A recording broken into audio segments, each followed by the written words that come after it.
I got so much motherfucking design on right now. Break it down, bring it back, make it clap. I got 3 old thoughts, new guap, wear that thing. Bitches on my line. Assalamualaikum warahmatullahi wabarakatuh. Baiklah, perkenalkan nama saya Adi Sukala dengan NIM 223196 dan rekan saya Muhammad Najib dengan NIM 2211205. Baiklah, di sini kami akan melaksanakan tugas UAS guna untuk memenuhi mata kuliah FIQ dengan dosen pengampu Bapak Muhammad Insan Jalhari MPD. Di sini kami akan menjelaskan tentang zakat mal, yaitu berupa pertanian, emas, dan profesi, dan juga hak waris, serta praktek dalam pelaksanaan sholat jamak dan qasar. Mungkin cukup sekian, lanjut ke video. Cici.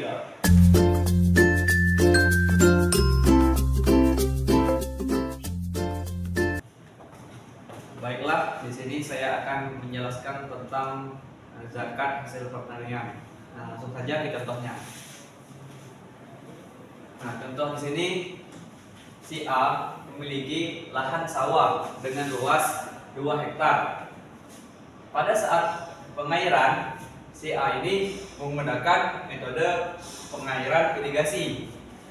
Nah, sehingga membuatnya mengeluarkan biaya yang setara dengan 4 kuintal atau 400 kg. Nah, saat panen, si A berhasil mendapatkan hasil hingga 10 ton padi dengan hisap 653 kg dan kadar zakatnya adalah 5% karena menggunakan sistem irigasi. Baiklah, zakat untuk hasil pertanian si A. Pertama, hasil menghitungnya begini. Hasil panen bruto ataupun kotor 10 ton atau 10.000 kg. Kemudian biaya perawatan 400 kg.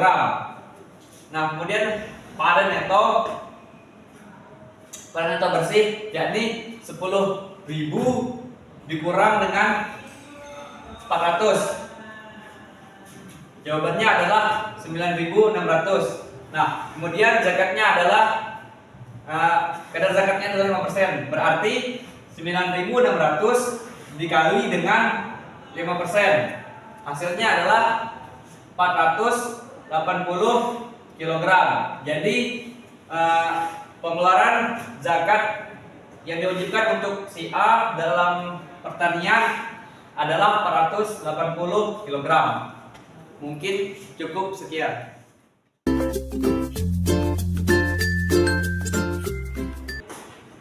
Baiklah, selanjutnya perhitungan pengeluaran zakat profesi. Langsung saja ke contoh kasus. Pertama, jika besaran harga emas pada hari ini misalnya adalah 900.000 per gram, maka nisab zakat penghasilan dalam 1 tahun sebesar 76.500.000 rupiah. Nah, hasil ini didapatkan dari 900.000 dikali dengan nisab zakat, ini 85 gram ya. Nah, jika si A memiliki pendapatan sebesar 8 juta per bulan dan biaya pengeluaran 1 juta per bulan.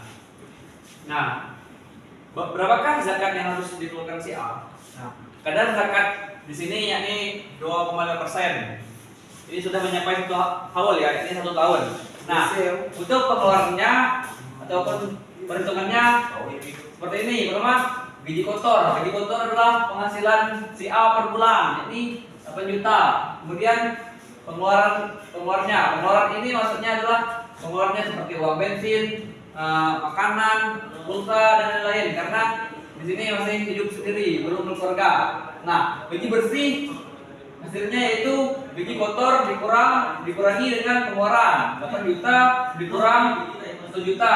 Hasilnya adalah 7 juta. Nah, kemudian zakatnya hasil lahir yakni kadar zakat tadi 2,5% dikali 7 juta. Nah, hasilnya adalah 175.000. Nah, untuk 175.000 ini dibayar per bulan karena sudah mencapai haul. Mungkin cukup sekian. Baiklah, selanjutnya yang terakhir yakni pengeluaran zakat emas.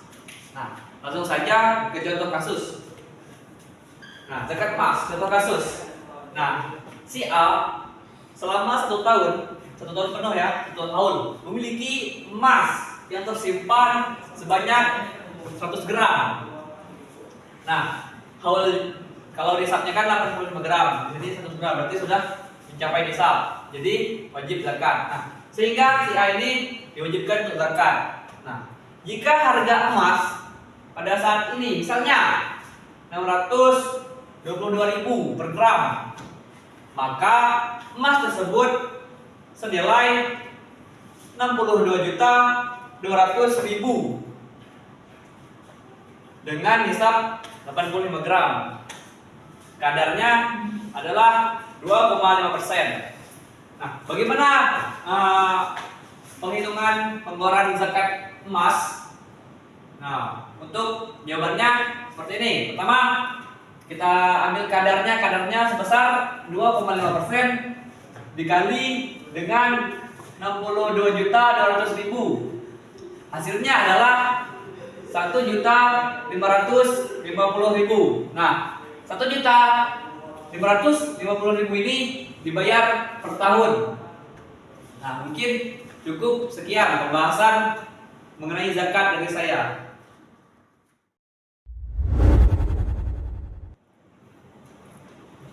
Baiklah, di sini saya akan menjelaskan pembagian harta warisan seperti contoh kasus dalam soal berikut ini.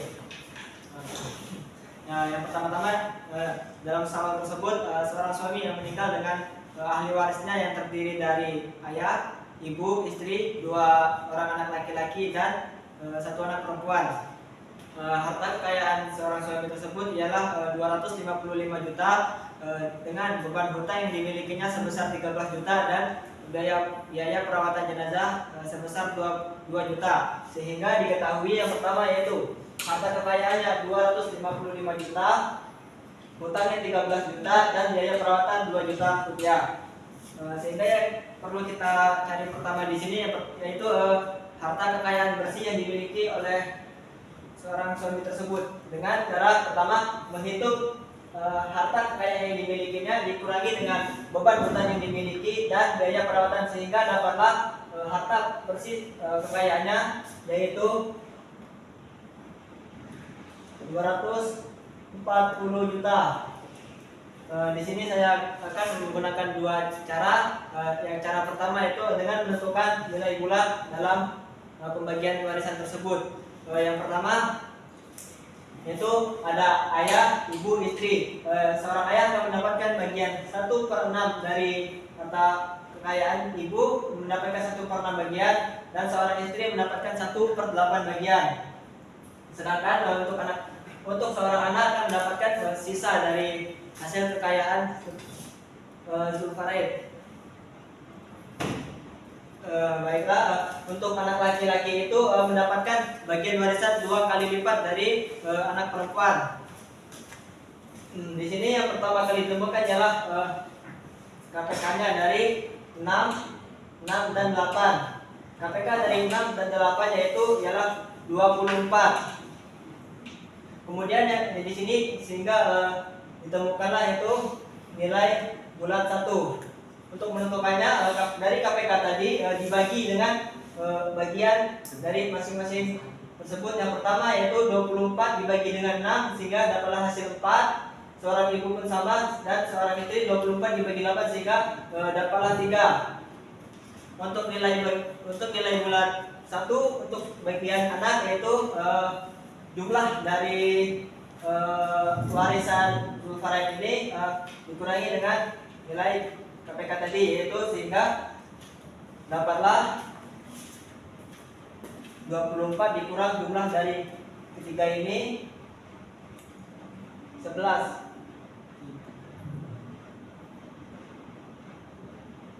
Sehingga dapatlah hasil bagian nilai bulat pertama untuk anak, yaitu adalah 13.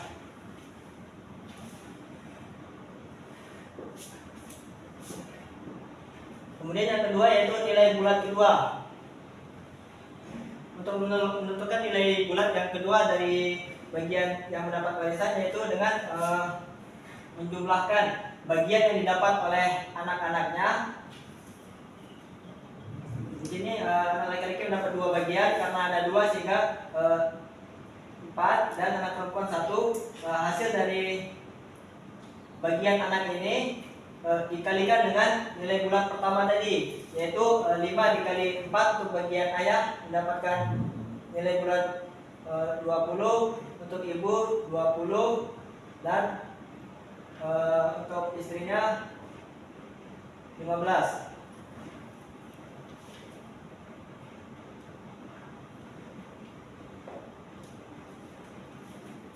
Untuk bagian nilai bulat kedua bagian anak, yaitu dengan mengalihkan bagian anak laki-laki dengan nilai bulat pertama tadi, yaitu sehingga seorang anak laki-laki pertama mendapatkan nilai bulat 13.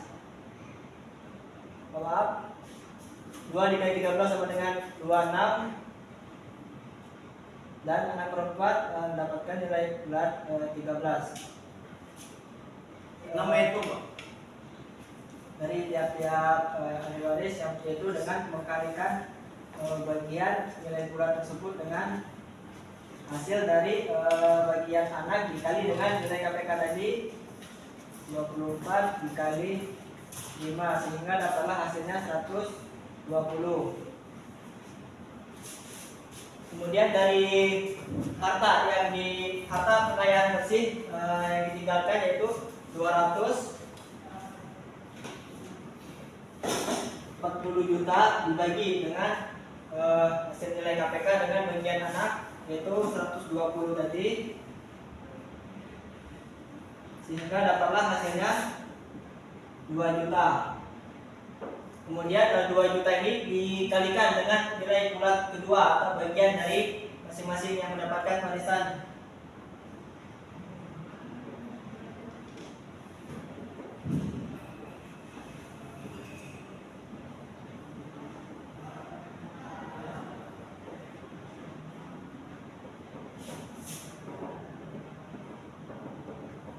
Sehingga dapatlah hasil waris yang didapat oleh ahli waris, yaitu seorang ayah akan mendapatkan 40 juta sama dengan ibunya 40 juta, dan seorang istri mendapatkan 30 juta.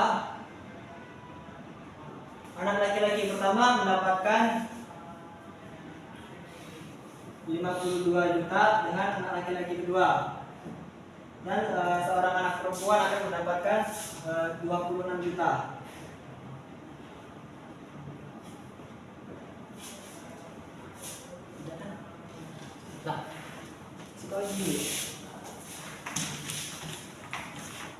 Kemudian langkah kedua, mungkin langkah yang lebih simpel.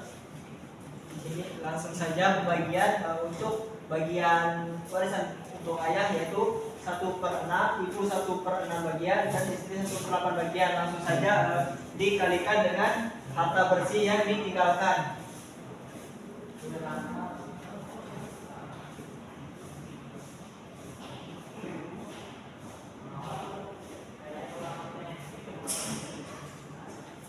Sehingga langsung dapat untuk harta warisan yang didapat oleh ayah, yaitu 1/6 dikali 140 juta, sehingga dapatlah hasilnya 40 juta, sama dengan ibu 40 juta, dan seorang istri mendapat 1/8 bagian mendapat 30 juta. Ini yang disebut warisan Zul Faroid. Kemudian warisan untuk anak-anak, ini yang terdiri dari anak laki-laki 2 dan anak perempuan 1. Untuk menghitungnya, pertama harta yang dimiliki, yang ditinggalkan oleh suami tadi dikurang dengan total yang telah diwariskan kepada ayah, ibu, atau istri.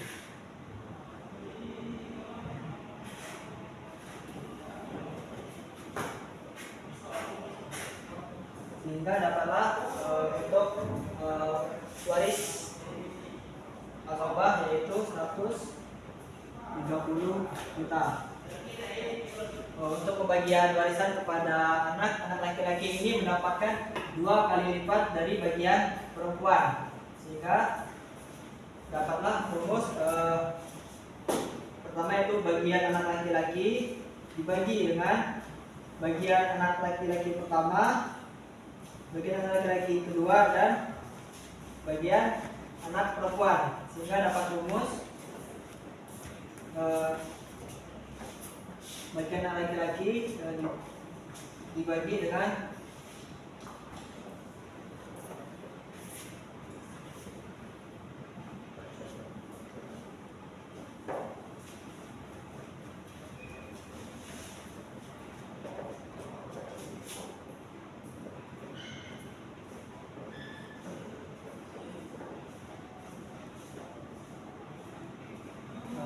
anak laki-laki mendapatkan bagian 2/5 dan anak perempuan mendapatkan 1/5 dari sisa hasil warisan yang tersisa.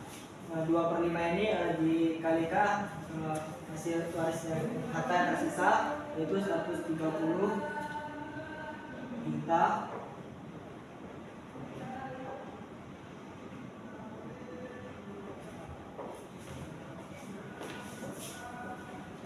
sehingga setelah dihitung-hitung dapatlah bagian anak laki-laki yaitu 52 juta dan anak perempuan mendapatkan harta warisan sebesar 26 juta. Mungkin sekian penjelasan mengenai pembagian harta warisan. Terima kasih. Baiklah, baru saja di sini saya akan menjelaskan tentang sholat jamak. Sebelum itu saya jelaskan sholat jamak ini artinya adalah sholat gabungan, yaitu menggabungkan dua sholat di satu waktu. Nah, jamak terbagi menjadi dua, jamak takdim dan jamak takhir. Nah, yang pertama jamak takdim.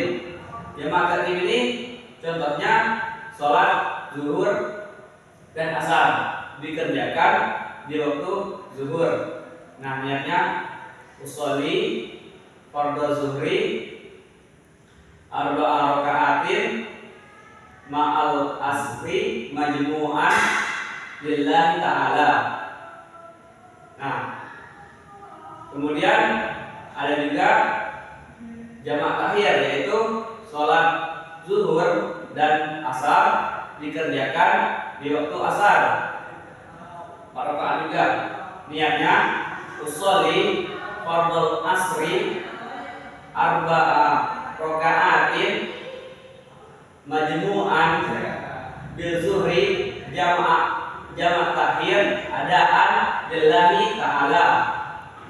Artinya niat aku sholat asar 4 rakaat digabung dengan sholat zuhur karena Allah Ta'ala. Nah, selanjutnya ada juga jamak takdim maghrib dan isya, yaitu dikerjakan di waktu maghrib. Contohnya usolli fardhu maghribi salasa raka'atin majmu'an bil isya'i ra'an lillahi ta'ala. Niat aku sholat maghrib 3 rakaat digabung dengan sholat isya karena Allah Ta'ala. Kemudian satu lagi ada jamak takhir maghrib dan isya, yaitu yang dikerjakan di waktu isya. Niatnya usolli fardhu isya'i arba'a raka'atin majmu'an bil maghribi adaan lillahi ta'ala. Niat aku sholat isya 4 rakaat digabung dengan sholat maghrib karena Allah Ta'ala. Nah, jamak ini dilaksanakan di waktu tertentu. Nah, misalnya ketika kita sedang safar, misalnya, nah di safar ini kita harus perjalanannya mencapai 82 km atau sampai 90 km ataupun ke atasnya, sehingga salat jamak ini boleh dilaksanakan. Nah, langsung saja ke prakteknya. Di sini saya akan mempraktekkan salah satu sholat yang saya jelaskan tadi. Nah, baiklah, sekarang saya akan mempraktekkan sholat jamak takbir, zuhur, dan asar. Nah, langsung saja. Pertama lafaznya, niatnya usolli fardhu zuhri arba'a raka'atin ma'al asri majmu'an lillahi ta'ala. Takbir Allahu Akbar, dalam hati niat aku sholat zuhur 4 rakaat digabung dengan asar lillahi ta'ala, karena Allah Ta'ala. Kemudian membaca iftitah Allahu Akbar kabira, alhamdulillahi katsira wa subhanallahi wa sampai akhir. Setelah itu membaca Al-Fatihah, Bismillahirrahmanirrahim, Alhamdulillahirabbil alamin sampai akhir, Walladzin amin. Nah, kemudian membaca surah pendek seperti surah Al-Kafirun, Al-Ahad, Qul ya ayyuhal kafirun sampai akhir.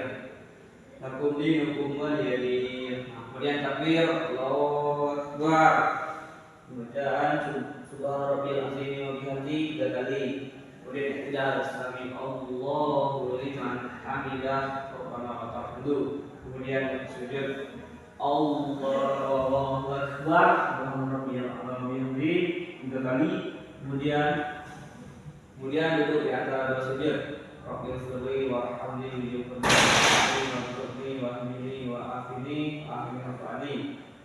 kemudian sujud lagi Allahu Akbar, subhana rabbiyal azim 3 kali.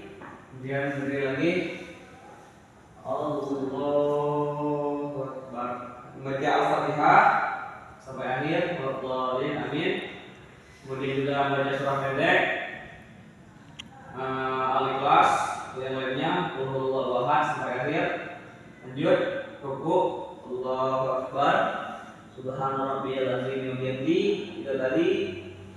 Kemudian lagi i'tidal, sami Allahu liman hamidah, kemudian sujud lagi Allahu Akbar, subhana rabbiyal azim wa bihamdihi, subhana rabbiyal azim wa bihamdihi 3 kali.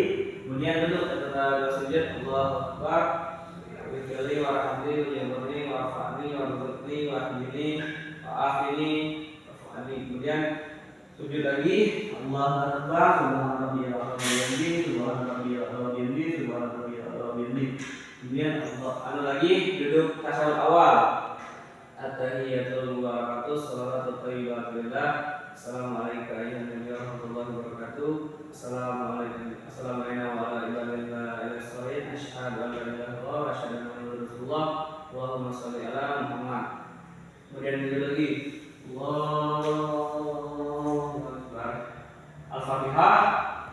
Kemudian langsung rukuk lagi, baru ini 3 kali. Kemudian i'tidal, sami Allahu liman hamidah, Rabbana wa lakal hamdu. Kemudian sujud lagi, membaca subhana rabbiyal azim wa bihamdihi 3 kali. Kemudian duduk dasar sujud Rabbil firli warhamni sampai akhir. Kemudian sujud lagi Allahu Akbar, subhana rabbiyal azim wa bihamdihi. Kemudian berdiri lagi, Allahu Akbar, Al-Fatihah sampai akhir. Kemudian rukuk Allahu Akbar, subhana rabbiyal azim wa bihamdihi 3 kali. Kemudian i'tidal, sami Allahu liman hamidah, Rabbana wa lakal hamdu. Kemudian sujud lagi Allahu Akbar, subhana rabbiyal azim wa bihamdihi 3 kali. Kemudian duduk di antara dua sujud Allahu Akbar, Rabbil warhamni warhamni warhamni. Kemudian sujud Allahu Akbar, subhana rabbiyal azim 3 kali. Allahu Akbar. Kemudian duduk tasyahud akhir. tahiyyatuhum barakatuh salawatu alhamdulillah sampai akhir fil alamin innaka hamidum majid. Kemudian salam. Assalamualaikum warahmatullahi wabarakatuh. Nah, di sini sholat jamaah takbir yang zuhur tadi selesai. Kemudian langsung kita lanjutkan dengan sholat asarnya lagi. Tadi kan sholat zuhur, kemudian sholat asar. Nah, sholat asar ini juga sama pada umumnya, hanya bedanya pada lapas niat dan pada pelaksanaannya. Mungkin cukup sekian. Baiklah, teman saya tadi sudah menjelaskan mengenai pengertian dari sholat jamaah dan tata cara pelaksanaannya. Di sini saya akan menjelaskan mengenai sholat qashar dan cara pelaksanaan serta alasan diperbolehkannya sholat qashar. Jadi sholat qashar ini berbeda dengan jamaah. Jika sholat jamaah tadi ialah menggabungkan dua sholat fardu dalam satu waktu, sholat qashar ialah memendekkan atau meringkas satu sholat fardu yang berjumlah 4 rakaat diringkas menjadi 2 rakaat. Adapun tata cara pelaksanaannya sholat qashar ini pertama itu diawali dengan niat. Misalnya kita akan melakukan sholat qashar zuhur dengan niatnya yaitu usolli fardhu zuhri raka'ataini qashar lillahi ta'ala.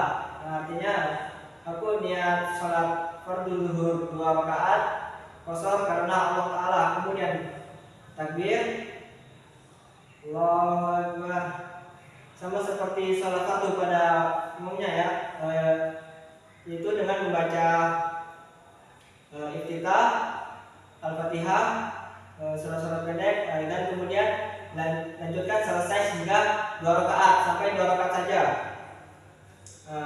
Setelah 2 rakaat dan kemudian salam sehingga selesailah sholat qashar tersebut dan sehingga tidak dibebankan lagi wajib sholat zuhur tersebut. Adapun yang menjadi diperbolehkannya sholat qashar yaitu karena pertama kita berpergian jauh. Apabila misalnya contoh kita ada tiket ke Arab, sedangkan jam tiket tersebut mepet dengan atau pas-pasan dengan waktu sholat zuhur, sehingga pada waktu tersebut kita diperbolehkan sholat qashar, sholat menjadi 2 rakaat. Kemudian seperti contoh lainnya, apabila kita sakit, apabila kita berdiri terlalu lama atau melakukan gerakan yang menimbulkan sakit tersebut semakin parah sehingga kita diperbolehkan mengqashar sholat tersebut. Jadi apabila mungkin teman-teman yang berpergian jauh, solusinya yaitu dengan memendekkan sholat, bukan melakukan sholat itu secara terburu-buru tergesa-gesa. Intinya sholat qashar dilakukan tetap dengan khusyuk. Mungkin sekian penjelasan mengenai sholat qashar.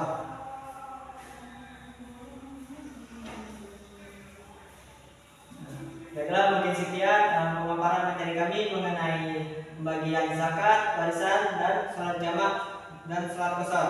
Apabila terdapat penyampaian yang salah dari kami mohon maaf sebesar-besarnya. Assalamualaikum warahmatullahi wabarakatuh.